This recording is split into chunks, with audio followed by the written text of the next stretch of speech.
আলাইহিস সালামের সাথে মুসার কথোপকথন, আলাইহিস সালামের কথোপকথন কোথায় হয়েছে, এই হলো প্রশ্ন। মিশকাত শরীফের ভিতরে হাদিস আছে, এই হাদিসকে কেউ এখনো বলে নাই যেটা ফালতু হাদিস। এই হাদিসকে সকল হাদিস বিশারদরা এটাকে উঁচু মানের গ্রহণযোগ্য হাদিস হিসেবে স্বীকৃতি দিয়েছেন। রাসূল পাক সাল্লাল্লাহু আলাইহি ওয়াসাল্লাম বলেন, মুসা আলাইহিস সালামের সাথে একবার আদম আলাইহিস সালামের দেখা হলো। কার সাথে? কার? আদম আলাইহিস সালামের সাথে দেখা হয়েছে কার? মুসা আলাইহিস সালাম। তো মুসা আলাইহিস সালাম আদম আলাইহিস সালামকে বলছেন, আব্বাজান, আল্লাহ তাআলা এত কিছু জান্নাতে আপনাদেরকে দিয়ে রাখলো, শুধু একটা গাছ এটার কাছে যেতে না করলো, এটা না খাইলে হতো না? কেন? তো আপনি খাইছেন বলে তো আমরা দুনিয়াতে আইতেছি। আপনি দুনিয়াতে আসছেন, আমরা দুনিয়াতে আসছি, আইসা যে ফেরাউনের কবলে পড়ছে, জ্বালায় মারতেছে। যুগে যুগে ফেরাউন, পুরুষ ফেরাউন, মহিলা ফেরাউন জ্বালায় শেষ করে দেয়। এক এক সময় এক এক ফেরাউন আসে। এই যে আমরা এখন কি করতেছি, জ্বলতেছি। আপনি কেন খাইলেন? এটা না খাইলে হইতো না, আপনার কারণে আমরা এই পেরেশানিতে পড়ছি। বুঝেন কি বলে? সমস্ত পেরেশানিতে পড়লাম কার কারণে? আপনার কারণে। কে বলতেছে? মুসা আলাইহিস সালাম। আপনি এটা কেন খাইলেন? হযরত আদম আলাইহিস সালাম বলতেছেন, আমি খাইছি, তোমারে কে বলছে এই কথা? বুঝছেন? মুসা আলাইহিস সালাম হলেন, আমি বলি আপনাদের বাবার ছেলেদের মধ্যে সাধারণত 2 নম্বর ছেলে যেটা হয় মাজ্জা, এটা চেতা টাইপের হয় সাধারণত। আল্লাহ তাআলা এটারে বানান শত্রু বাহিনী এসে যেন তার বাবার জমি টমি দখল করে নিতে না পারে। আর বড়টাকে বানান আল্লাহ তাআলা অনেক বুদ্ধিমান হয়, কিন্তু বেকুবের মতো থাকে, একটু সাদা সিধা থাকে, ওটা ঠান্ডা থাকে। আল্লাহ বানানি ঠান্ডা, কারণ সবাইকে লইয়ে চলতে হবে, তো ভাই বোনগুলোর ভিতরে যেন মিল মহব্বত রাখা যায়। সাধারণত এই বুদ্ধিটা আল্লাহ তাআলা বড়টাকে দিয়ে রাখেন। আবার কখনো এটা বিপরীত ঘটে। ঘটে কি ঘটে না? তো আদম আলাইহিস সালামের যে পোলাপাইন আছে, এরা সবাই কি সমান? হ্যাঁ, সমস্ত নবীরাই আদম আলাইহিস সালামের আওলাদ, কিন্তু আদম আলাইহিস সালামের আওলাদের ভিতরে মুসা আলাইহিস সালাম হলেন মাইজা পোলার মতো, কাউরে ছেড়ে দেন। খোদ রসুল সাল্লাল্লাহু আলাইহি সাল্লাম যখন মেরাজে যান, সহিহ মুসলিমের হাদিস, যখন রসুল সাল্লাল্লাহু আলাইহি সাল্লাম কোথায় যান? মেরাজে যান। জিবরাইল আলাইহিস সালাম এক এক জায়গায় নিয়ে যাচ্ছেন। আপনারা বিরক্ত হচ্ছেন?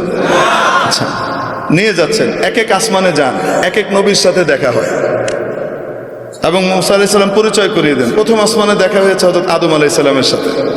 রাসূলুল্লাহ সাল্লাল্লাহু আলাইহি সাল্লামকে পরিচয় করিয়ে দিচ্ছেন জিবরাইল আলাইহিস সালাম, হাদা আবুকা আদম, ইনি আপনার আব্বা আদম আলাইহিস সালাম, ফাসাল্লিম আলাইহি, ওনাকে সালাম দেন।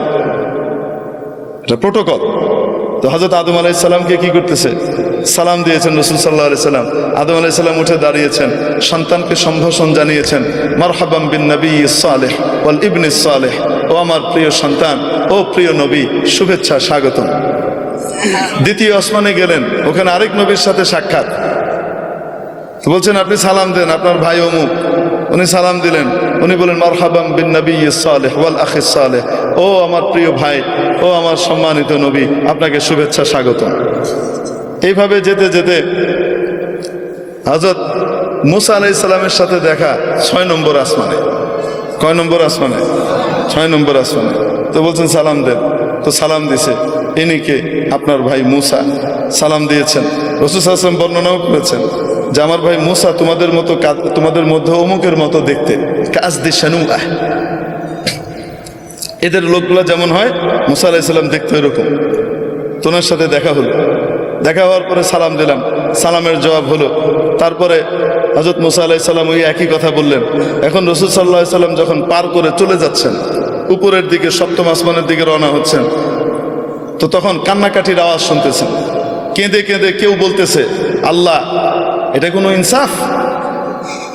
আমার পরে আসছে আর আমার আগে উপরে চলে যেতেছে, এটা কোনো কথা? এটা কিসের ইনসাফ? আমি কত কষ্ট করছি এসে। তো হযরত মুসা আলাইহিস সালাম রাসূল সাল্লাল্লাহু আলাইহি ওয়াসাল্লাম জিবরাইল আলাইহিস সালামকে বলতেছেন, কারণ অভিযোগ করতেছে কার উপরে? বাপরে বাপ, ভয়ঙ্কর কথা। আল্লাহরে থ্রেট দিচ্ছে, এটা কিসের ইনসাফ করলেন? উনি বলতেছেন, এটা কি এরকম করে কথা কি কয়?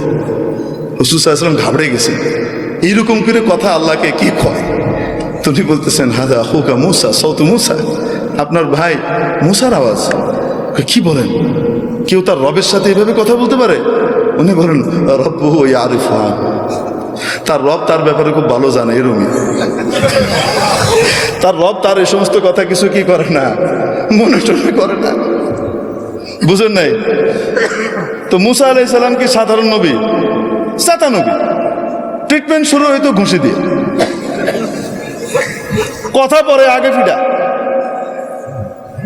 করলে কেন এরকম? বুঝেন নাই? ঘুষি একটা মারছে গেছে মিঠে, ওনার ঘুষিতে যে এত পাওয়ার উনি নিজেও তো জানেন না। সুবহানাল্লাহ, আল্লাহু আকবার। তো মুসা আলাইহিস সালাম সাধারণ নবী না চেতা নবী? আল্লাহ তাআলার বড় প্রিয় নবী। আদম আলাইহিস সালামও ছেড়ে দিচ্ছে না, ধরছে বাপরে। বুঝতে পারছেন? বাবারে ধরে বলতেছে আপনি এই জিনিসটা না খাইলে কি হইতো না? আপনি সারা জান্নাত ভর্তি জিনিস সারা জীবন খেয়ে শেষ করতে পারতেন না, ওই একটা খায়া আপনি ওনার সৃষ্টি করে আইলেন দুনিয়াতে আসলে আমাদেরকে জ্বালা যন্ত্রণা ভোগ করতে হচ্ছে, আপনার কারণে আমাদেরকে সব দুনিয়াতে এসে পরীক্ষা দিতে হচ্ছে আর কষ্ট করতে হচ্ছে। হযরত আদম আলাইহিস সালাম তো তার রব যেহেতু ওনার বান্দার এই ভাষা সম্পর্কে বুঝে, তো বাপও তো বুঝে। তো বাপও রাগ করতেছে না, চপ বেয়াদব কোথাকার, তুই আমার লগে এভাবে কথা কস, এটা কইতেছে না। বাপ ঠান্ডা। বাপ বলতেছে আমি এরকম করে খাইছি তাই আমাকে দুনিয়া আসতে হয়েছে, তোমরা এসো। কে বলছো তোমাকে এটা? তুমি ছিলা তো? আমি থাকি আর না থাকি তাওরাতের ভিতরে আছে।